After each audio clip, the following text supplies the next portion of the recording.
Assalamu alaikum ve rahmetullahi berekatuhu. Qadarlik Facebook'taki dünyanın her qaysi joydagi qarindoshlarım. Hazır biz Facebook'ta uzun yıldan 2-3 yıldan beri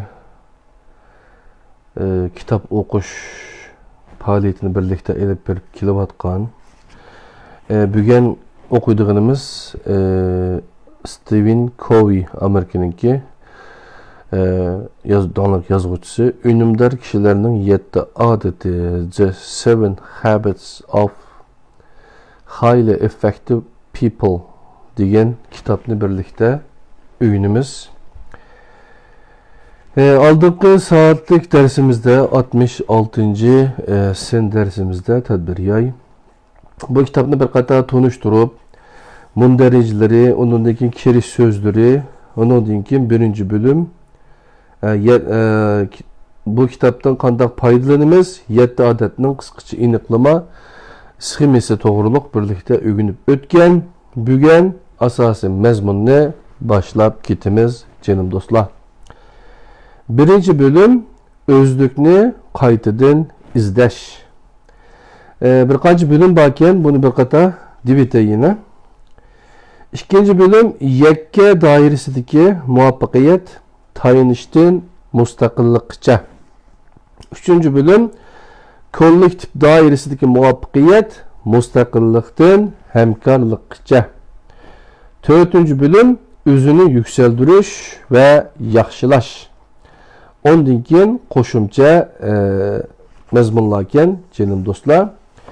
Birinci bölüm özlükni qaytadan izleş. Bu 2 saat yapardı kendimiz. 2 saat, 3 saat belki bu okuş işine. Birinci bab batiniden zahirga, yani yuşurunluktan aşkarlıkka.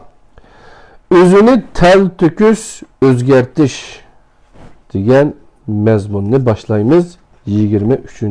betimizde açımız kadirli qarindoshlar.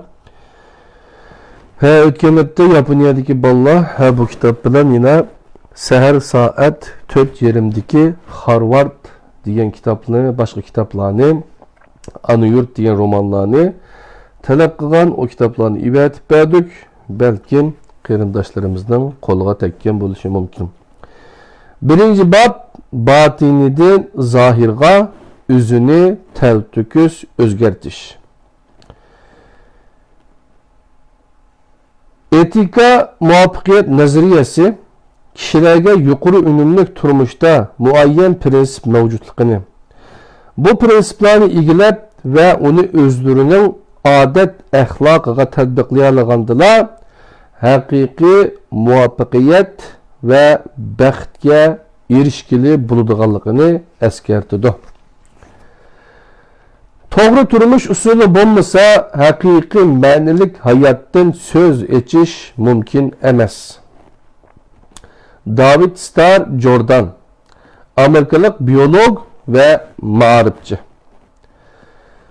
Siz kamil hayattan qanchalik yiroqlikda, sizde tüvendikide gangiraş ve baş qıtıqçılıkları barmı? İşlerim nihayet uftukluk. Bırak bunun için öz turmuşum ve ailevi hayatımını kurban kıldım. Xotun ballarım bilen aralıkım yiraklap ketdi. Özümnümü tüzük düşenmeymen. Hayatımdaki en mühim nerse nime? Bunu kesip bir nerse diyelmeymen. Men eğitkusuz derecede aldıraş. Bırak şu aldıraşçılıkның neme kıymeti bağlılığını bazıda üzümlü okumayman. Men hayatını ma'nilik ötküzüşni, dünyaya azdır köptür töhbe koşuşni ümit kılattım. Men ünümlük başkuruşka dair nurgun derske katlaşıp baktım. Hizmetçilerge koyduğun talipim nihayet yukarı. Mümkün kadar ularga yaxşı muamele qilishni istayman. Lekin ularning sadaqatini his qilolmayman. Bir kunlarda og'rib yetib qolsam, ular cho'qim qetig'imi olmay Quruq paransilishib, kun o'tkazarmikin deyman. Nimişqa ularda mustaqil, mas'uliyatchan ruh yetildirolmayman? Nimişqa bunda xizmatchilar manga nisb bo'lmaydi? Qiladigan ishim ziyoda ko'p. Hamisha yetishmayotgandek besim his qilib, kun bo'yi palaqlapli yuraman. Bu bosh qatiqchiligini hal qilish uchun vaqt boshqarish usuli haqidagi kurslarga qatnashib boqdim. Yana har xil vaqt surat planlaridan foydalanib ko'rdim. Qaramoqqa bularning ancha-muncha unumi ko'rilgandek qism o, lekin men o'zim orzu qilgandek xushal-xuram, ma'nilik, tinch turmushga erisholmadim. Boshqalarning belgilik natija yoki e'tirofga erishganligini ko'rganimda, ularni chin ko'nglimdan tabriklaydiganda qilsam-mu, biroq ichim bearom bo'ladi. Nimishqa menda bunday his tuyg'u paydo bo'ladi? Xarakterim bek kuchlik. Her qanday aloqada asosan ishlarning natijasini tizginlayalayman. Hatto bir amallarni qilib, boshqalarni mening irodam bo'yicha qaror chiqarg'iza olayman. Ishlarni ziyoda inchga o'ylayman. Shuningdek bergan takliflarimning ko'pchilik uchun foydali ekanligiga shaksiz ishonaman. Biroq yanada xotirjam emasman. Boshqalarning shaxsiyatim va taklif fikrlarimga qarata qanday pozitsiyada bo'ladiganligini bilgim kelib turdi. Nikoh ishim mazzasiz bir holga kelib qoldi. O'zaro sattirlashgan yoki musht ko'tarishgan ishlari yo'q. Lekin bir-birimizdan ko'nglimiz qoldi. Nikoh maslahatchilaridan ta'lim olibmi ko'rdik. Qilmag'inimiz qolmadi. Afsuski, bir chaqlardagi muhabbat yolqini endi qayta ko'rilmaydigan o'xshaydi. Haliqi 10 yoshlarga kirib qolgan o'g'lim faqatla gap anglamaydi. Haliqi 10 yoshlarga kirib qolgan o'g'lim faqatla gap anglamaydi. Ha desalar boshqalar bilan urushidi. Qilmagan ishim qolmadi. Lekin onu gapimga kirgizolmadim. Qanday qilsam bo'lar? Tarbiya ko'rgan bolalar emgakning qimmatini bilish kerak edi. Biroq har qatim bolalarni biror ishga buyursam, beshidila nazoratchilik qilmasam, hatto g'utuldoshlariga chidamasam bo'lmagan. Ba'zida yana o'zim qo'l tiqmasam bo'lmagan. Bu giylar nimishqa o'zini bilib, o'z ishini o'zi jo'ndayolmaydigandi. Bu yilqi 5-qatimliq tamoq azaytishim. Semirib ketganligim o'zimga ayon. Uruqlashga oid eng yangi materiallarning hammasini tugadak o'qidim. Bu haqda aktivlik bilan nishonliq ish qilib baqay dedim. Lekin qilolmadim. Bir necha haftadan mag'lub bo'ldim. Qaraganda men uruqlayolmaydigan o'xshayman. Yuqoriqilar o'qituvchilik qilganda uchratgan qatlamliq va abstraktlikqa ega umumyuzlik mavjud masalalar bo'lib, bularni 1-2 kun ishida hal qilib etish asla mumkin emas. Bir necha yil ilgari yuqoridagi o'xshab ketadigan bir masala Sandra er-xotin ikkilarning beshini toza qaturgan edi. O'g'limizning uyg'onish natijasi hech yaxshilanmay demaydi. Hatto imtihon suolidagi masalalarni tushunolmaydi. Saboqdoshlari bilan bo'lgan aloqadami ham bo'lib, hamisha atrofdagilarni taajjublantirib qo'yapti. Jug'i kichik ham urug' bo'lg'achqa harakatlarimi kalampay edi. Kaltak top o'ynasa qarshi taraf top urmasdan qo'lidagi kaltakni cho'rib qo'yib, boshqalarning masxarasiga qolatdi. Sandirashkimiz baladan mukammallik talab qilishdan avval ota-ona mukammal bo'lish kerak deb o'yladik. Hamda tashabbuskorlik bilan uning o'ziga bo'lgan ishonchisini urg'utmoqchi bo'ldik. G'ayrat qil balam, ishimiz sen cho'qim qila olaysan. Kolunu igizrek kütür. Topqı kara. Top aldığını kiley dep kalganda andın kaltakını çörgün dep rıhbetlendirdik. O azraqlı ilgirilse obdan oynadın balam. Qani yana davamlaştır degendek onun işençisini aşırdıgan medet sözleri arqılıq maqtadık. Biz şunçilik tirişçanlıq körsetsek mi o yanıla başqalarının külküsüge qalatdı. Bundan çağlarda etrafıdakilerge balını hicil qılmaqlar, o texi ügünüvatıdı o dep tenbih bir ettik. Bundan çağda oğlumuz men top oynaşını ügünelmeydiken men kaltak topqu hö degeniçe yığılap ketetdi. Şunda qılıp barlıq tirişçanlıqlarımız yok çıktı. Bizmi nima qilarimizni bilemey kaldık. Körünüp turuptu ki bizning tirişçanlıqlarımız oğlumuzun özüge boğan işençisini aşırıştın küre onun gururuğu tekken idi. Destipini onu küçep rıhbetlendirgen yardan bergen bolsak mı bırak yanıla mağlup bolduk. Şunun bilen biz bu usuldan vaz keçip meseleni başqacha yol bilen hal qilishga mecbur bolduk. Keyin aloqa ve bilishga doir narsalarni anglash davomida tefekkür formasının şekillenişi, tefekkür şeklinin köz qarashga bo'lgan ta'siri, köz qarashning faoliyatga bo'lgan ta'siri qatorliq masalalarga qarata menda qiziqish paydo bo'ldi.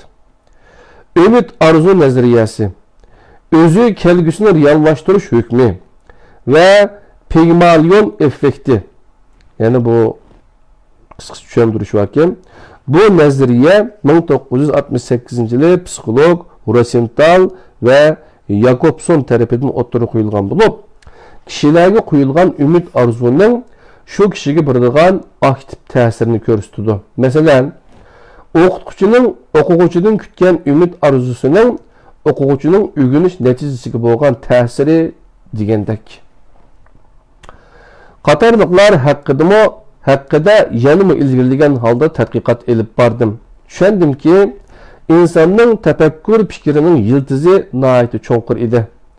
Birovning tefekkür usulini tushunishda dunyoni tadqiq qilishla kifoya qilmaydi. Dunyoni kuzatishda biz hamisha taqib oladigan aynak, ya'ni tefekkür şeklini tadqiq qilish kerak edi. Mana shu aynak tefekkür şekli bizning dunyoni kuzatishimizni belgilaydi. Sandira ikimiz kallamizdagi g'amni tahlil qilish orqali o'g'limizga izchil rost gap qilmaganligimizni, ko'nglimizning bir yerlarida o'g'limizni ba'zi jihatlarda normal odamlarga yetmaydigandek o'ylaydiganligimizni, şu sebepten pozisiya ve muamilimizde şunçilik dikkat qilgan bo'lsakmi, ko'rsatgan tirishchanligimizning degendek unum bilinmaganligini bayqadik. Yuqorqi yuzaki urinishlarimiz amaliyotda sen yaramsiz, ota-onaning qo'g'dishiga muhtojsan degan yoshurun uchurni oshkorlab qo'ygan edi. O'ylab shu yerga kelganda biz oğlumuzun hazırki ahvalini özgertiş için aldı bilen özümüzde özgertişimiz gerektiğini, özümüzde özgertişte avval meselelerge boğan köz karışımızını özgertişimiz gerektiğini tuğunup yettik. Ahlak ve cezbedarlıkның qaysi muhim?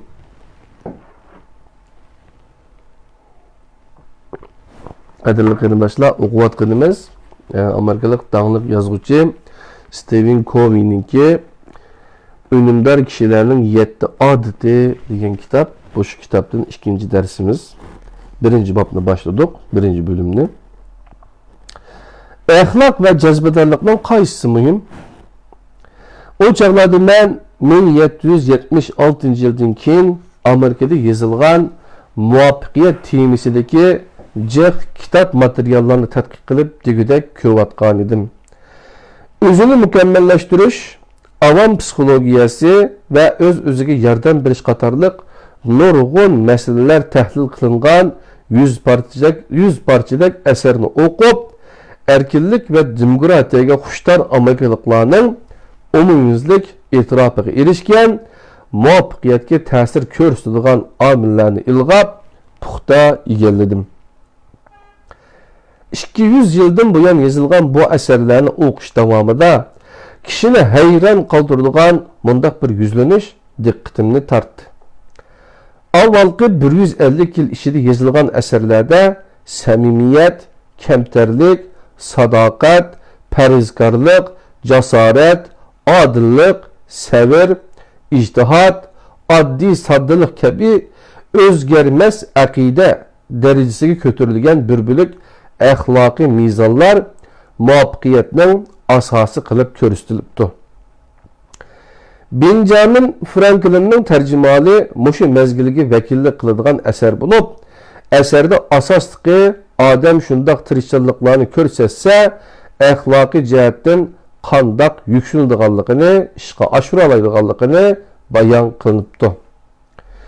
Halbuki Birinci Dünya urushi oxirlashib uzoq o'tmayla kishilarning muvaffaqiyatga bo'lgan to'nishi o'zgardi. Kishilarning diqqat e'tibori axloqdan kishilik jazba, personality ethic ni ta'kidlashga yo'tkaldi. Bu hol muvaffaqiyat, ya'ni axloqdan ko'ra xarakter, ijtimoiy obraz, faoliyat pozitsiyasi, kishilik munosabat, shuningdek bir qism unumlik mahoratlar tarafidan belgilanadi qandoq degan nuqtada gavdalandi. Bu xil fikr aqimi asosliqi tuvandagidek ikki xil yo'linish bo'yicha taraqqiy qildi. Biri, kishilarning munosabat va ommaviy munosabat mahoratiga ahamiyat berish, yana biri faol olg'a ilgarilaydigan psixikalik ruhiy holatni ta'kidlash. Muşular asasida barliq kelgan pozitsiya oqibatni belgilaydi.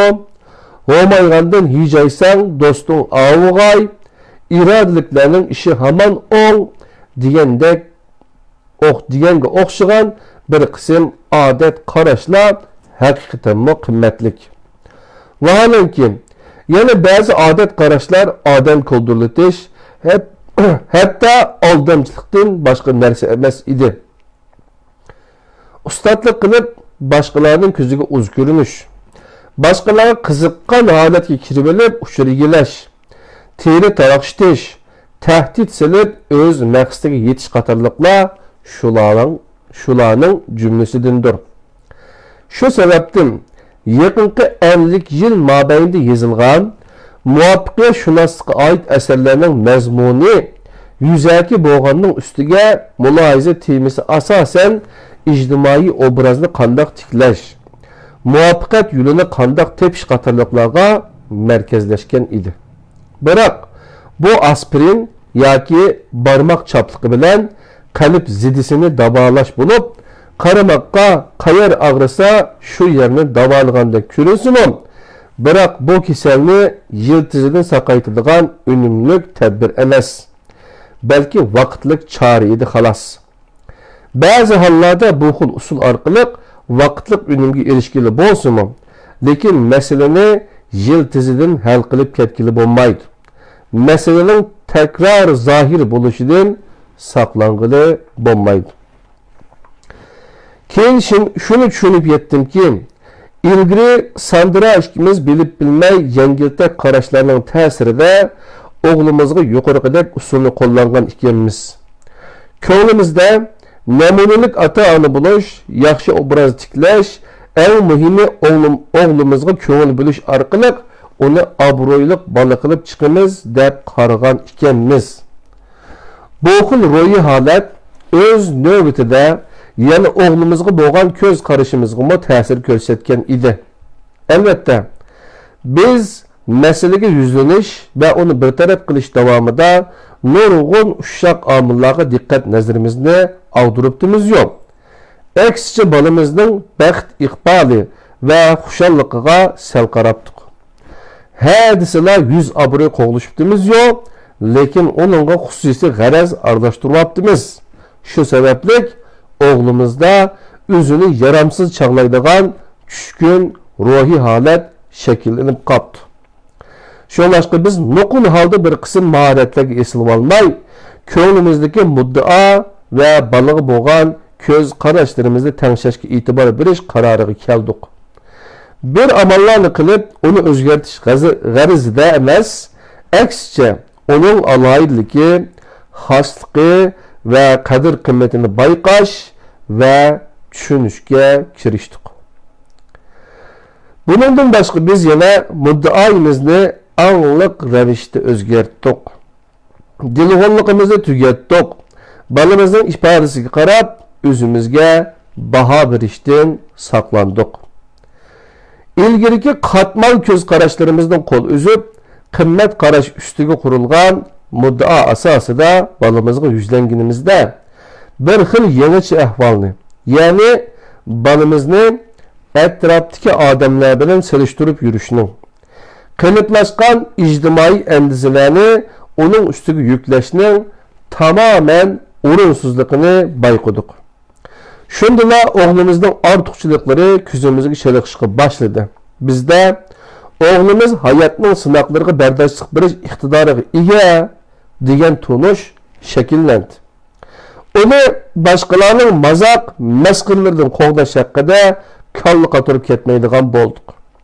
Vaholanki, o'g'limiz allaqachon qo'g'dashga ko'nikkan bo'lg'achqa to'q yurak edi. Biror ish qilmoqchi bo'lib, bizden yardım so'rasa, biz astoydil angladik. Ammo qo'l tiqib yordam bermadik. Bu hol uningga ota-onang yordam bermisimi, o'zing qila olaysan degan signalni yetkazadi. Aradan bir necha oy o'tdi. Bu jarayonda u o'z qimmatini muayyanlashtirishga boshladi. Özüge işinadigan, özünün nüşurun iqtidorini jari qildira oladigan bo'ldi. O'g'inish, tantarbiya, ijtimoiy aloqa so'rinlarida xili ko'zga chaliqishga boshladi. Yuqorqi o'zgarishlar shunchalik tez sur'atda ishga oshdiki, hatto atalmish tabiiy taraqqiyot sur'atidanmi eshib ketdi. Keyingi kunlarda u o'quvchilar ijtimoiy tashkilotning yetakchisi, ishtat tadqiqotchisi bo'ldi. Har qaysi jihatlardagi ifodasi yaxshilanib ketdi. Yana kelib, bag'ansiri qizg'in, samimiylashib, har qanday muhitda boshqalar bilan ijil, inoq o'talaydigan bo'ldi. Sandra ikimiz bolamizdagi hayron qolarlik o'zgarishlarga tashqi omillardan ko'ra o'zlik omilining ko'proq ta'sir ko'rsatganligiga ishondik. Bu bizga nisbatan o'zgacha tajriba savoq, farzand tarbiyasi va boshqa ishlarga turtki bo'ldi. Biz axloq orqali muvaffaqiyat qozonish bilan yakkining jazibasiga tayinib muvaffaqiyat qozonish orasidagi g'oyat zo'r farqni his qildik. Qasidalarda yaxshi aytilgandek, o'z qalbingni tirishib qazg'in, o turmushning manbasi bilgin.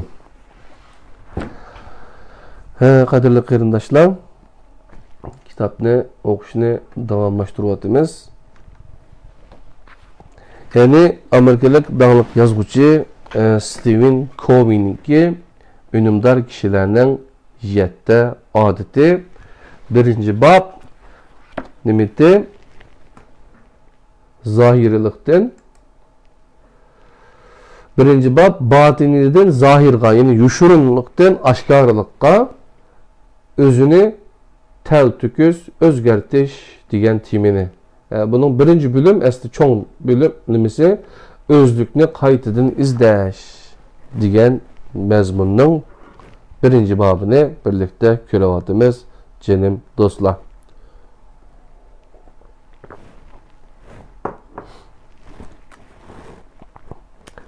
Maharetning bo'lishini kifoya qilmaydi. O'g'limni tarbiyalash jarayonidagi tajriba savoqlarimni yakunlash, kishilarning dunyoni bilish jarayonini tadqiq qilish, shuningdek muvaffaqiyatshunaslikqa oid asarlarni o'qish davomida men axloqning g'oyat zo'r kuchini his qildim. Qalbimda kichikimdan boshlab cho'nqur yildiz tortgan qimmat qarashi texmo ro'shanlashdi.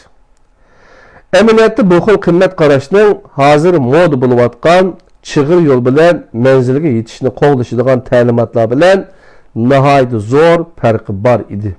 Yana kelib, bu xil farqqa hamisha qasdan sal qaralatdi.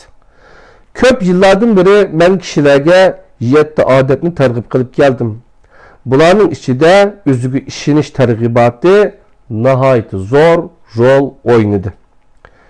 Men hamisha bu odatlar bilan hozir keng tarqalgan qarashlar orasida farq borligini, hatto bularning bir-biriga zid ekanligini bayqaytdim. Hozir har holda buningdagi sabablarni cho'nqurlab bilib oldim.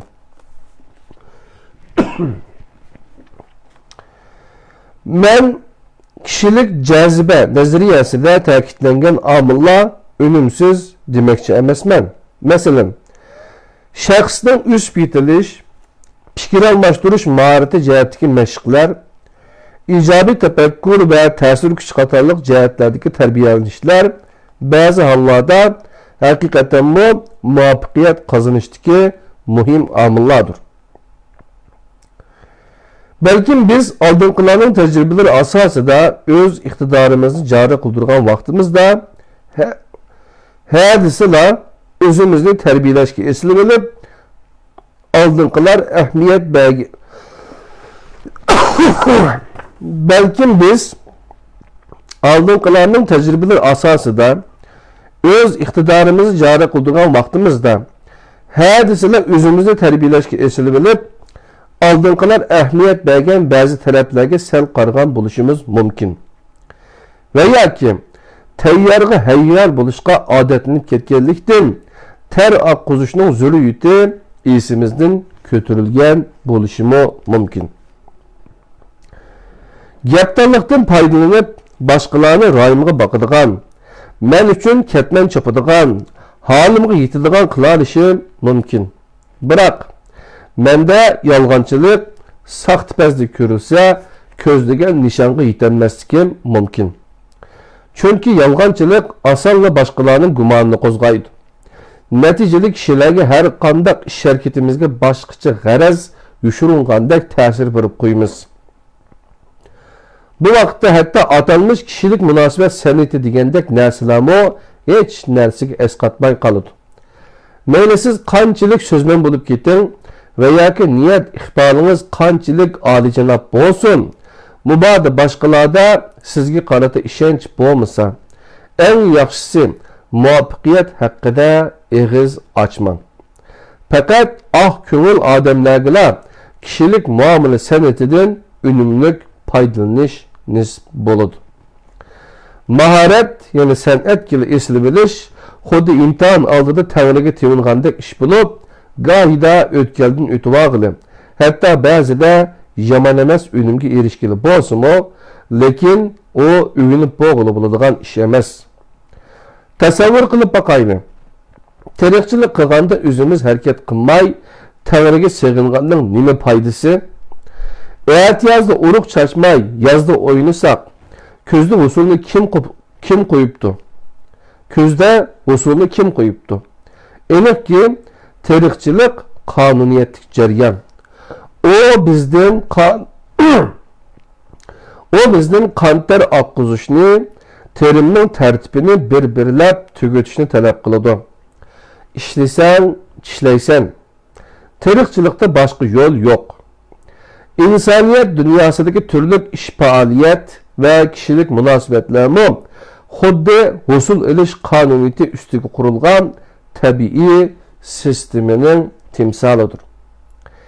Qisqa mezgillik kishilik aloqa davomida balkim siz turli sun'iy qonuniyatlardan foydalanib, qoida bo'yicha ish bajarib, ko'z buyamchilik qilib, qo'shtirnoq ichida qoida bo'yicha ish bajarib, ko'z buyamchilik qilib, o'tkaldan vaqtincha o'tib olishingiz mumkin. Jalbkorligingizga tayinib, boshqalarning sirdishiga aylana olishingiz, ba'zi mahoratlarni ishga solib, birovlarning yaxshi ko'rishiga noil bo'la olishingiz mumkin. Biroq uzoq mezgillik kishilik aloqa davomida bu xil ikkilemchi ortiqchiliklarınızdan davamlı esqatishi natayin.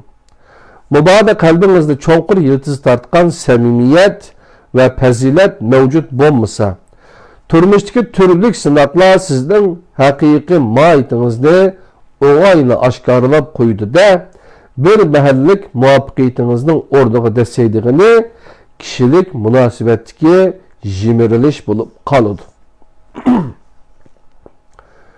Nurgul odam yuqoridagi ikkilamchi afzalliklarni hozirlab, jamiyatning e'tirofiga erishgan ixtisos egasiga aylansimi, biroq ulardan negizlik axloqiy fazilatning tayini bo'lmaganlikdan xizmatdoshlari, do'stlari, jo'risi yoki bolalari bilan bo'lgan aloqadan hamon chatoq chiqmay qolmaydi. Xuddi Emerson aytgandek, quruq gap quloqqa yoqmaydi. Shunga aytamizki, axloqiy fazilat kishilik aloqa davomidagi eng oqilona vositadir. Darvaqa, yana axloqda yetilgan, biroq aloqa maharatining tayini yo'q odamlar bor. Gerçi bundak odamlar ijtimoiy aloqa davomida belgili qiyinchilikqa uchrasimi, biroq ulardagi axloqiy fazilat buning o'rnini tamamen to'ldirib ketalaydi. Tegi tahdidin aytganda, tabiatimiz, yani mohiyatimiz gap so'zimizga qaraganda bakrak qoyil qilish kuchiga ega. Bu nuqta hammalarga aydin. Ba'zilarning fazilati bizga ayon. Shu sababdan ularning gap so'z va aloqaga mohir bo'lish bo'lmasligidan qat'iy nazar, ularga so'zsiz ishonimiz hamda ular bilan unumli hamkorlasha olamiz. William George Jordan shundoq aytgan edi. İnsanning tabiati yaxshi bo'lishimi, yomon bo'lishimi mumkin. O unsiz holda hayotimizga ta'sir ko'rsatib turdi hamda bizning haqiqiy o'zligimizni aynan aks ettirib berdi. Qadrli qarindoshlar, Stephen Covey'ninki Ünümdar kişilerinin 7 adeti degan bu kitapni birlikte okuvatimiz. Qadrli qarindoshlar, birinci bölüm özlükni qaytadan izlash, birinci bab batiniden zahirga özünü tel töküs özgertish degan mazmunni birlikte okuvatimiz.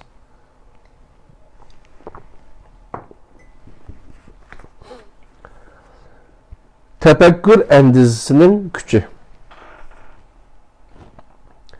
Kitabımızda insaniyetke paydalık nurgun negizlik prensipler bayan kılıngan bulup, bu mengülük muvaffaqiyet ve ebedilik, baxit, saadet ekelgey.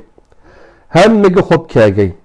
Ama bu 7 adetini maiyetini düşünümüz deydikenimiz, aldı bilen insanların tefekkür şekli ve tefekkür şeklinin özgürüş hakkında düşünce hasıl kılıverişimizge doğru keladi.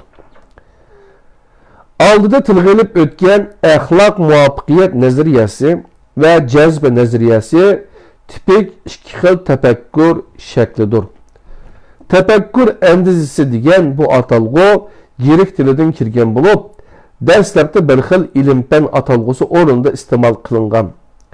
Hazır köpünçe ma'lum bir xil nazariya, şekil, tonuş, qiyas yoki paydalanış ramkisi degandek ma'nilarni biridir. Tefekkür endizisi degan bu atalgı keng ma'nodan olganda bizning dunyoga nazar silishimizdagi usulni ko'rsatadi.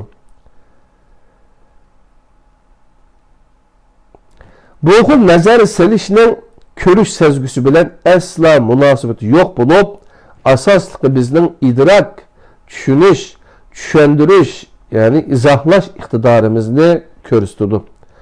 O odamlarning dunyoga bo'lgan muomalasi bo'lib, gohida reallikqa mos kelishi notayin. O her bir adamның üst bitiliş arıq görünüşü, tecrübesi ve tanış asası şekillendiğen yetiliş tupraqı insan vücudunda bolmagan bir xil xarita bulup, biz muşu xarita asası da dünyani küzütümüz. Tushunishga oson bo'lsin uchun biz tafakkur andizisini xaritaga selishtirib muhokama qilamiz. Hammalarga ayonki, xarita yer joyga vakillik qilolmaydi. Balki yer joy haqida ma'lum tushuncha berdi xolos. Tafakkur shaklimi ham shundoq. Umi shay'lar haqidagi nazariya, izohat yoki shakl andizidan iboratdir. Agar siz Chicago merkezi rayonundaki ma'lum bir joyga bormoqchi bo'lsangiz, xarita sizga boradigan joyni ko'rsatib beradi. Biroq bosma sifatidagi masala sabablik g'oyida siz Chicagoning o'rniga Detroit deb yozilib qolgan xaritaga erishib qolishingiz mumkin.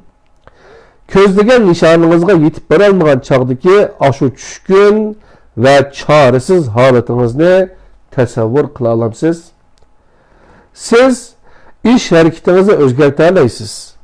Ya'ni ish harakatda texmo tez va ijtihotliq bo'la olasiz. Biroq bu xil tirishchanlik sizni noiti tezli xato bir nishonga yoki nuqtaga elib berishi mumkin. Siz yana pozitsiyangizni o'zgartira olasiz. Ya'ni texmo aktiv fikr qila oladigan bo'la olasiz. Biroq yanala asli nishonga yetib bora olmasligingiz mumkin.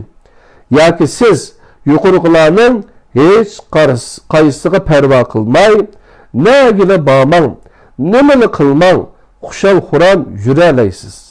Biroq siz yanala xato yo'l mangan bo'lishingiz mumkin.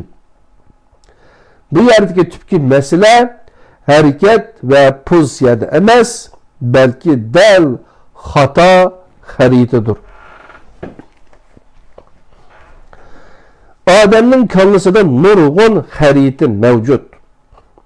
Bularni umuman tuvandagidek ikki turga ayirish mumkin. Biri dunyoning asli qiyofatiga asosan chizilgan xarita bo'lib, real ahvolni aks ettirdi.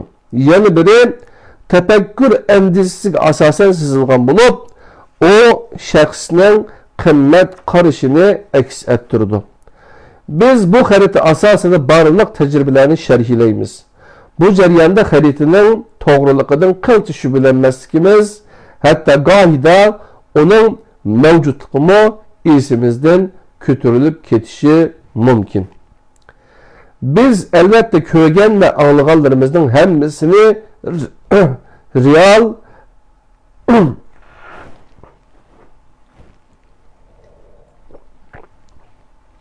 Biz albatta ko'rgan va anglaganlarimizning hammasini real, haqiqiy, barliq deb o'ylab olamiz. Bu xil qiyos dal bizning pozitsiya va harakatlarimizning manbasidir. Shubhasizki, shay'larga bo'lgan ko'z qarashimiz ideya va harakatimizni belgilaydi.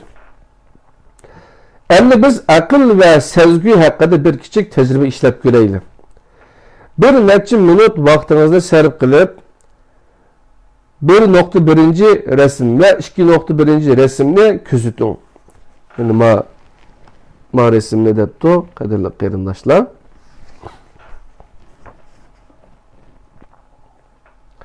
Hamda ko'rgan obraz, sima haqida his qilganlaringizni tafsili bayon qiling. Balkim siz bu ayolni taqdirga kelishgan latofatlik, umoqqina model qiz deyishingiz mumkin.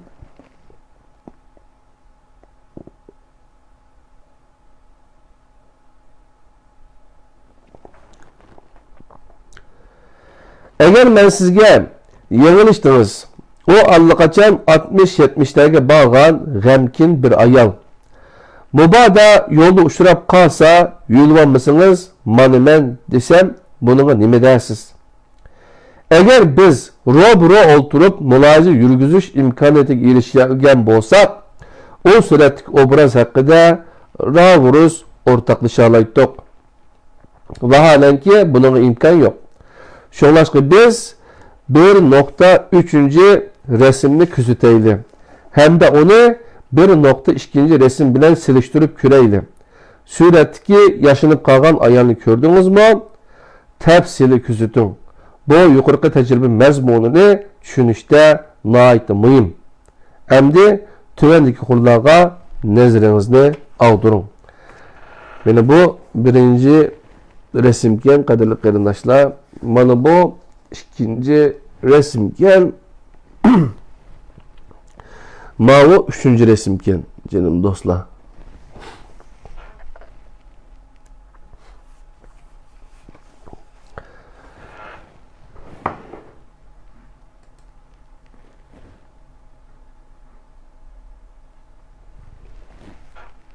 Köp yıllar ilgili ben Harvard İqtisad İnstitutida o'qiyotgan mezgilimde tunji qatim bu tajriba bilan uchrashgan.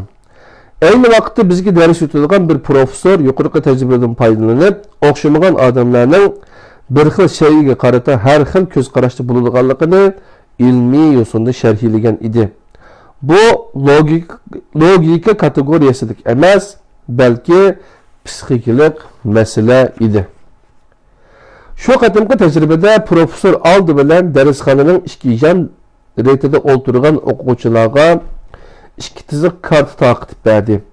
Kartaning bir tarafida birinci resim, yana bir tarafida üçüncü resim bo'lib, o bizga kartadagi resimni 10 sekund atrofida tafsili kuzatgandan keyin yig'ib olib, yuqorqi ikki parcha resimdagi o'rtaq alayliklar mujassamlangan yana bir resim, ikinci resimde ko'rsatib turib, bütün sinfdagilardan bu resimni bir-birlab tasvirlab chiqishni talab qildi. İkinci resimni ko'rishning oldida birinci resimni ko'rganlar birdek bu bir yosh ayol deb jazmlashtirdi. Aksicha oldida birinci resimni ko'rganlar bu haliqi yashangan ayol shu deyishdi. Şunun bilan professor ikkiratdagi o'quvchilarni ko'rganlarini o'zaro pokitlik asosida bayon qilishga tashkilladi. Chaqchaq qilma, menimcha o texi 20 yosh o'pcho'risida o qandaqsi qirayol bo'lsin. O'zing chaqchaq qilyapsan, o kam deganda 70'larda tumandı. O shunchalik yosh, chiroyli, umoq tursa, onun bilan hatto ushrish boqqisi keladi-mi? Chiroyli o bir bedbeşiri xotungo. Onu bu ne der? İki tarafning bes munazirisi faqatla besiqmadi. Qaramoqni hech kimga qoyil bo'ldigandek emas edi. Mutlaq ko'p sondagi o'quvchilar yana bir xil ehtimollikning borligini bilib to'simi, biroq buni e'tirof qilishni xohlamaydi.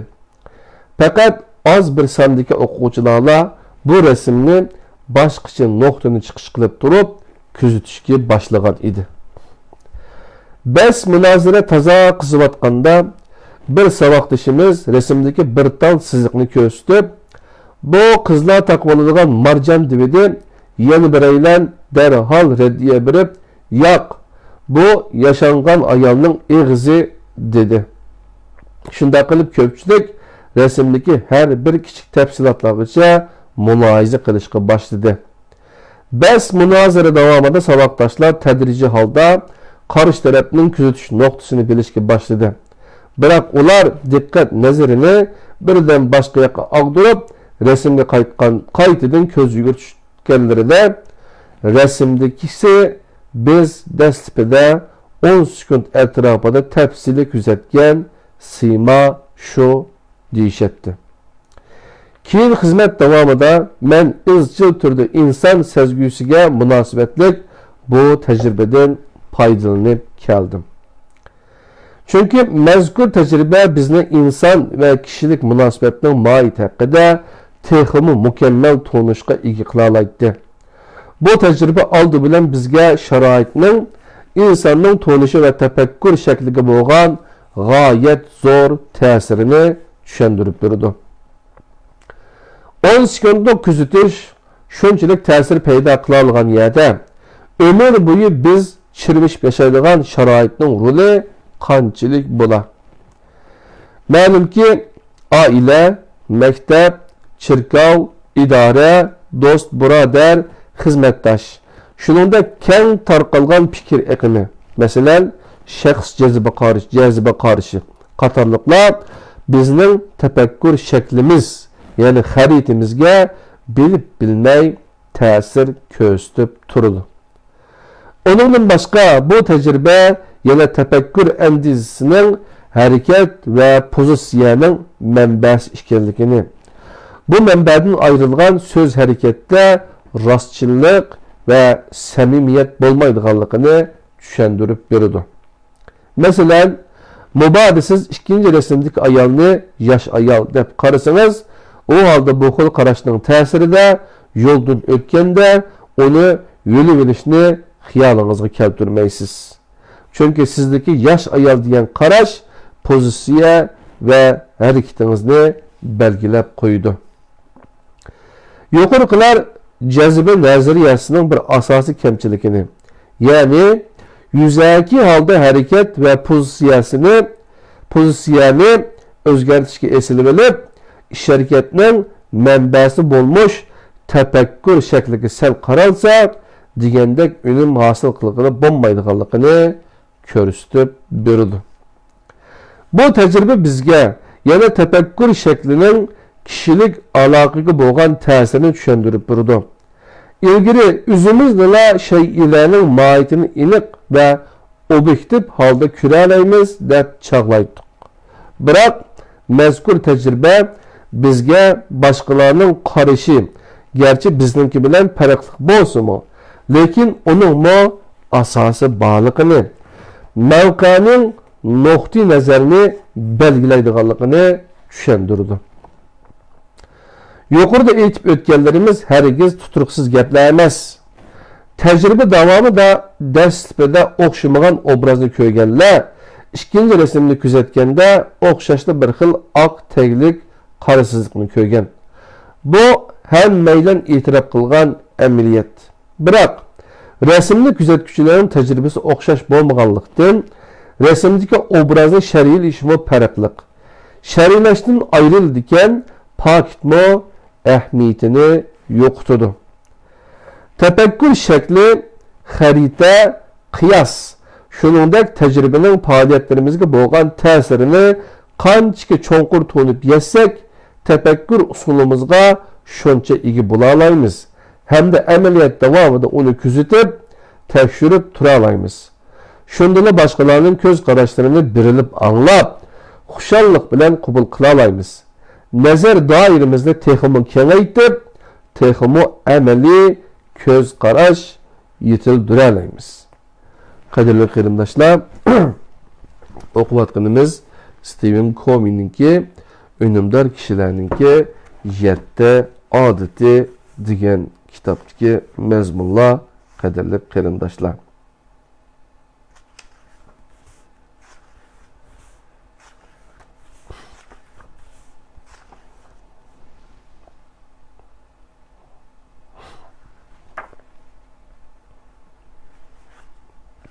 Endi şu tefekkürünü o'zgartirishninki ahamiyati degan mazmunni o'rganib bo'lgandan keyin biz 68. dersimizde inşallah prinsipni merkez qilgan tefekkür endizisi degan temini pishib yetilish ve o'zgarish prinsipi, onundan başqa yana çatak yıldızıdan hal kılmaslıkta degan mazmun, ondan keyin yangicha ideyaviy sapa degan mazmunlarni birlikda o'rganib, bu birinci babni tugatgan bo'ladi ekanmiz.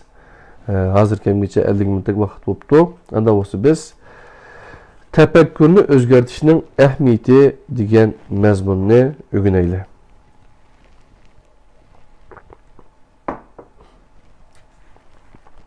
Tefekkürünü o'zgartirishning ahamiyati. Balkim yuqorqi tajribadan erishadigan eng zo'r naf tefekkürning o'zgarishi. Ya'ni ma'lum bir odamning o'xshamagan nuqtadan chiqib, masalaga yuzlangandagi kallasining ichilishi,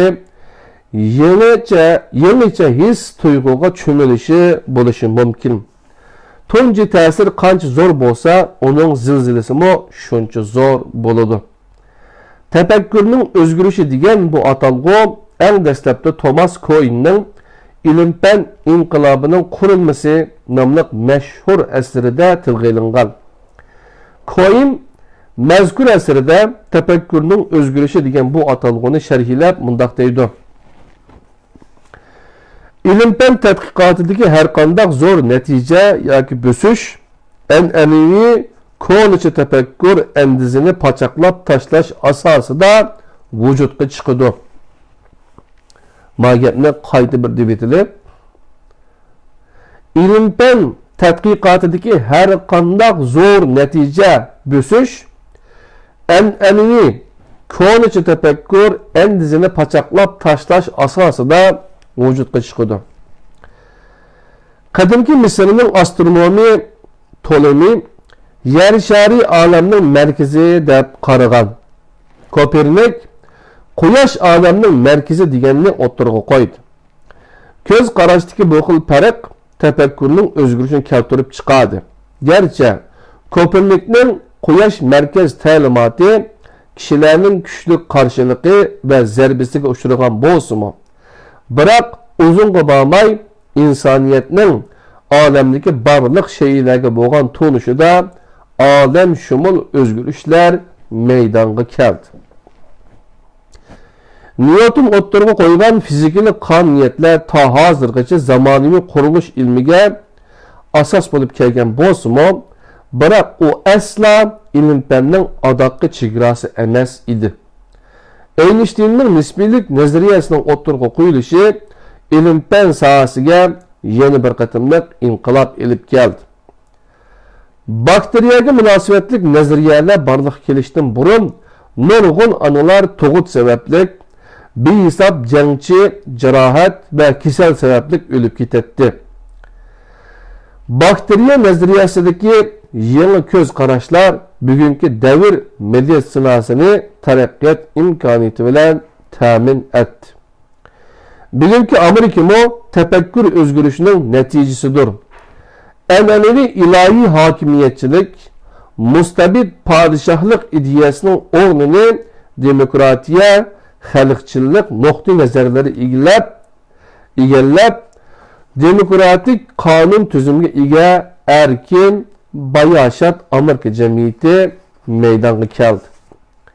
Biroq barliq tefekkür o'zgarishining hammasila ijobiy bo'lavermaydi. Masalan, tefekkürimiz oldida tilga ilib o'tgan axloqiy fazilatni ta'kidlash orqali muvaffaqiyatga erishishdan kishilik jazbini ta'kidlash orqali muvaffaqiyatga erishishga o'zgarsa, u holda tefekkürimizdagi bu xil o'zgarish bizni muvaffaqiyat va baxt saodat yo'lidan yiroqlashtirib qo'ydi. Tefekkür o'zgarishining ijobiy natija elib kelish kemasligi, o'zgarish jarayoni ilgirlash bo'lish bo'lmasligidan qat'iy nazar qimmat qarashimizga hamon o'zgaraverdi. Hatto ba'zida kishini hayron qoldirgudek osmon zamin o'zgardi. Tefekkür usulimiz mayli to'g'ri va yoki xato bo'lsin, yanada harakat va pozitsiyamizni belgilaydi. Shuningdek, kishilik munosabatimizga ta'sir ko'rsatadi. Ilgari men bir qatimliq tefekkür o'zgarish jarayonini boshdan kechirgan. O yakshanba atigini New Yorkdagi metroda edim. Kishilar tinch o'ltirib gazet o'qish, xiyol surish, aram olish degandek ishlar bilan band bo'lib, metro ichi beayni Gulistondak jimjit edi. Bu vaqtda bir bir necha bolani agashtirib, metroga chiqib qishimda o'ltirdi. Bolalarning varang-churang qiya chiyalari bir damdila jimjitlikni buzdi. Ammo u hech ish bo'lmagandek parvosiz edi. Bu hol hammalarning o'g'isini qaytib etdi. Metrodagilarning hammasi norozi bo'layotgandek ko'rinadi. Oxiri men chidayolmay, "Efendim, bekla qiyachiya qilib ketdi. Xafa bo'lmay ularga ikki og'iz gap qilib qo'ysangiz bo'pti-ekan." Selishib ketdi. Ularni boshqarib qo'ysangiz bo'pti-ekan, dedim taqatsizlangan holda. Haliqi xuddi tushdan uyg'ongandek beshini ko'tardi va past ovozda, "Kechirasiz, gep qilmaptiman. Balalarning apisi 1 soatning oldida rahmatlik bo'lib ketdi. Doktorxonadan qaytib kelishimiz edi. As qo'shim joyida emas, balki balalarmi dedi. Mening shu vaqtki kayfiyatimni tasavvur qila olamsiz. Erining so'zini anglagandan keyin tafakkurimda bu ishga bo'lgan qarash, o'y, xiyol, his, tuyg'u va harakatim biroqla o'zgarib, bayotinqi ochiqib nalagidir g'oyib bo'ldi. Pozitsiya va harakatim tamamen o'zgardi. Onun qayg'usi vujudimda hissashlik va ich og'ritish tuyg'usi paydo qilgan edi. Aslida xonimingiz helila ko'z yumgan ekanda, to'liq xijilman, paranglishqa tavıngiz bormikin? Sizga birer yordamim kerakmi? Shunda qilib, tafakkurim tüptün o'zgardi. Nurg'un odam hayot mamatlik paytlarda bir dilla uyg'onib, hayotdagi muhim va arzimas ishlarni yengilashdan dangsab chiqadi. Bu hal kishilarga xotin, ota-ona, boshqaruvchi yoki rahbar bo'lish degandek biror yangi vazifa yuklangan chog'dimi yuz berishi mumkin. Mubada turmushimiz nisbiy yoki kichikgina bo'lsa-mu o'zgarishgan desak, o holda o'zimizning pozitsiya va harakatimizga ko'ngil bo'lsakla kifoya. Biroq turmushdagi mohiyatlik o'zgarishlar yanada tafakkur usulini o'zgartish asosida ro'yobga chiqadi. So'riyo shundoq degan: bir yaramsiz daraxtning minglab shox putqini kesgandan ko'ra o'q yiltiziga bir palto o'g'an tuzuk. Harakat va pozitsiya go'yoki shox yupurmoqqa, tafakkur usuli bo'lsa yiltizga o'xshaydi. Yiltizni tutqi qilsak, turmushimizda mahiyetlik ilgirilishlar ro'yobga chiqqisi. Qadrli qarindoshlar, Stephen Covey'ninki bu kitobi Unumdor kishilarning 7 odati degan kitobdan bir qancha mazmunni birlikda o'rgandik. Birinchi bob botinidan zohirga, ya'ni o'zini taltukuz o'zgartish degan bobdan bir qancha mazmunni birlikda ko'rib o'tdik. O'rgangan mazmunlar to'g'ri turmush usuli bo'lmasa haqiqiy ma'nilik hayotdan söz echish mumkin emas degan mazmunni, uningdan keyin axloq va jazbadorlikning qaysi muhim, buningda shu axloqning muhim ekanligini o'rgandik. Mahoratning bo'lishini kifoya qilmaydi degan mazmun. Ondan keyin tafakkur endizisining kuchi, yani o'ylash usuli. Ondan keyin tafakkurni o'zgartirishninki ahamiyati degan mazmunlarni birlikda o'rganib o'tdik. Qadrli qarindoshlar, ana bo'lsa Allohning o'ziga omonat. Yana ko'rishamiz qadrli qarindoshlar kelar hafta. Assalomu alaykum va rahmatullohi va barakatuh. Agar yaxshi ko'rgan bo'lsanglar, do'stlar bilan o'rtoqlashib, ham bahrlashib, paylaşib qo'yasizlar. Yaxshi bir ta'til kunini o'tkazishinglarni umid qilaman. Allohning o'ziga omonat.